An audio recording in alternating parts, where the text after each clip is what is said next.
feds are playing a dirty game, and we're all just pawns. June the 10th, 2025.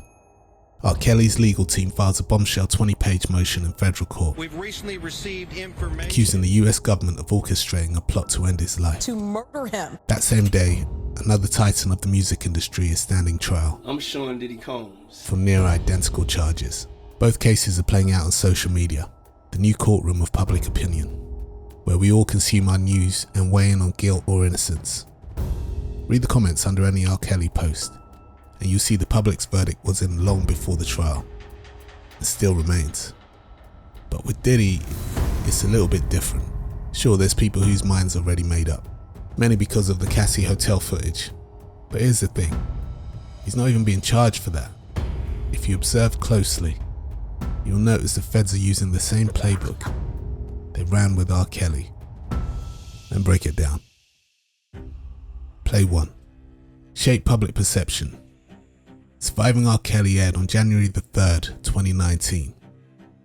Making a Bad Boy aired on January the 14th, 2025. Play 2. Open the civil floodgates. The wall of silence has now been broken. Lawsuits start pouring in. The claims go viral. Pressure builds. Lasting opinions are formed, giving the feds a preview of the game to be played. Play 3. Sync the media narrative. Every outlet pushes the same storyline. Victim testimonies dominate the headlines. People who disagree are written off as conspiracy theorists. Play 4. Build a RICO case. Frame the artist as the enterprise. Take the fame, the staff, the entourage. Call it an organization. Then comes the dramatic raids and breaking news banners. The final play is meant to be a clean victory. Another win to boost the Fed's high conviction rate. But in Diddy's case, the tide is slowly beginning to turn. Cracks are showing. There's now a loud call for evidence of the actual charges. Listen. Instead of headlines of freak-offs, Diddy's love of baby oil, and endless tales of him being a jerk. But still nothing that warrants a RICO charge. But I'll come back to Diddy. For decades it's been public knowledge that R. Kelly had a problematic preference for younger females. In 2008 he stood trial on 14 charges, but was acquitted of every single one. However, there's one thing Kelly didn't see coming: the rise of the Me Too movement. Alongside Bill Cosby, R. Kelly was thrust into the spotlight as the face of the campaign. The documentary Surviving R. Kelly helped reignite public outrage, but the problem was, most of what it showed was old news.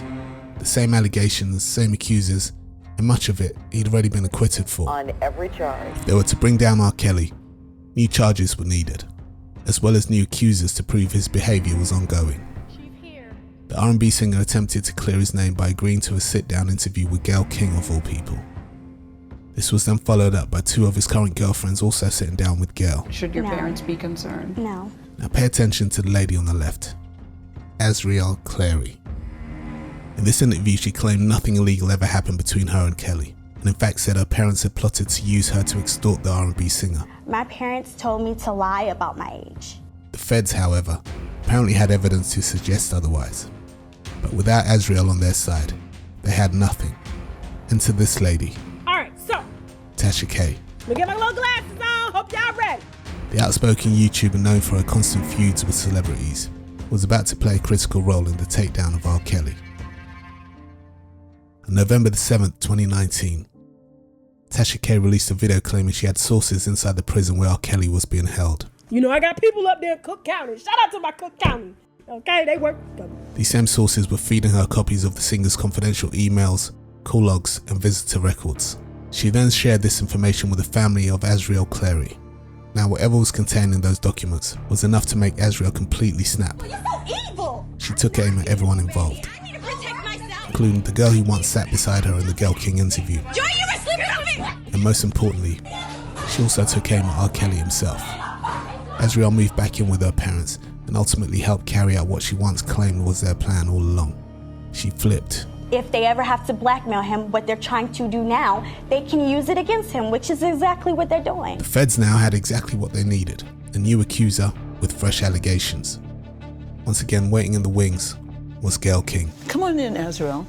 Azriel sat down with her and this time gave a completely different account. I was lost. No longer defending R. Kelly, She instead accused him of various illegal activities that aligned perfectly with the Fed's case. What were you not honest On about? the 29th of June 2022, Everything. R. Kelly was convicted on all counts and sentenced to 30 years in prison.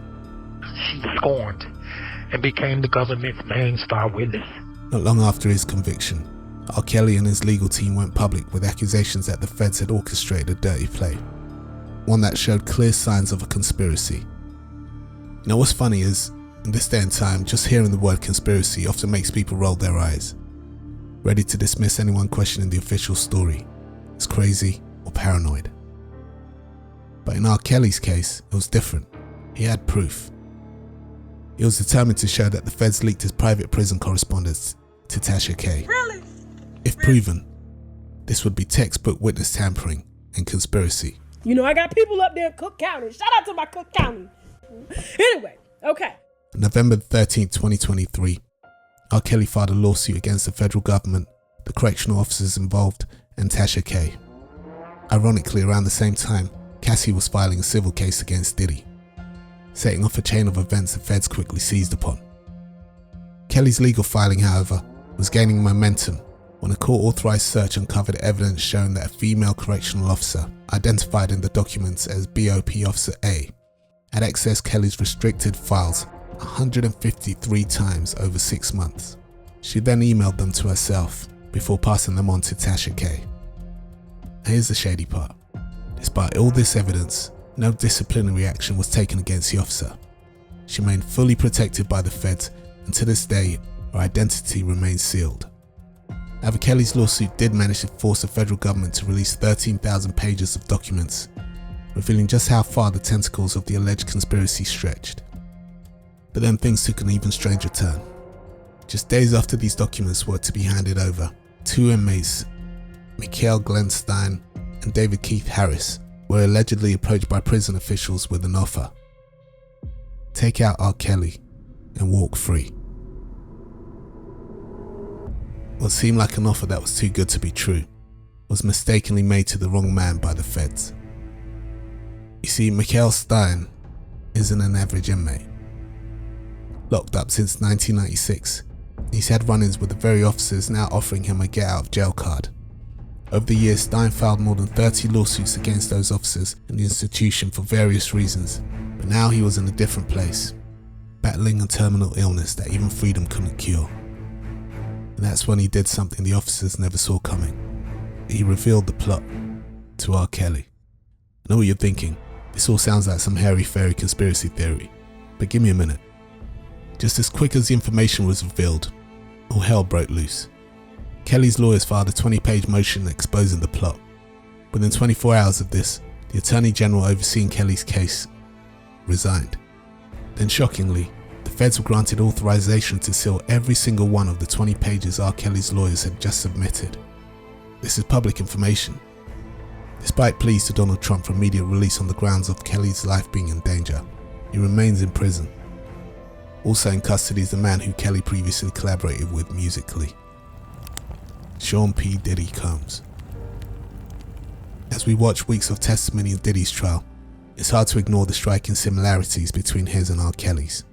Documentaries, dramatic raids, flipped government witnesses, illegal cell searches, and racketeering charges under RICO. Yet in both cases, there is no criminal organization to be found. Only one defendant, standing alone. Gone are the parties, the friends, the women. Now all that remains is family. But in R. Kelly's case, even that's disappeared. These are men who are far from angels. If all of this feels familiar to some of us in the older generation, that's because it is. These aren't just new tactics. They're echoes of a long history where powerful black figures were systematically targeted and dismantled under the guise of justice. What was once infiltration and bugs is now sealed indictments and viral clips. The mission remains the same. The only difference is, the playbook has been updated. And still, we play along. Not because we understand the rules, but because we never realized we were part of the game.